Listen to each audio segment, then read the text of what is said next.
আমি কি ওদের স্কুলে ছাত্রী? আমি তাহলে নতুন সাথে অতিথির মতো। আমাকে আমার সাথে কেউ ব্যবহার করতে দিবে না। এখনই দিবি।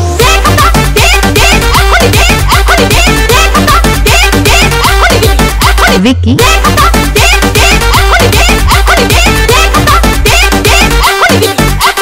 10:30টার সময় পরীক্ষা শুরু, তা না কইরা 11টার সময় দিলাম। দেওয়ার ভাড়া বলতেছে বারবার, বলতেছে হ্যাঁ সময় দেওয়া হবে, তোমাদের সময় দেওয়া হবে। এমসিকিউ হচ্ছে 30 মিনিট। হ্যাঁ, তো আমাদের 30 মিনিটের আগেই এমসিকিউটা নিয়ে হয়েছে। স্যারের যখন খাতাটা টানবে নিতেছে, স্যার বলছে স্যার আপনি কিন্তু 30 মিনিট সময় দেন নাই।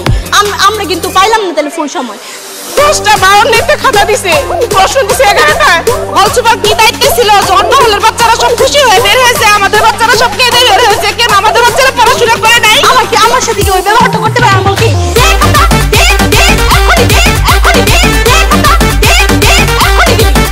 Vicky.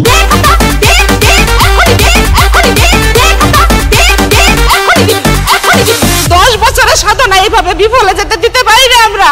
আমাদের বুক ফেটে যাচ্ছে কান্নায়। কেন স্যারেরা এইভাবে আধা ঘন্টা পরে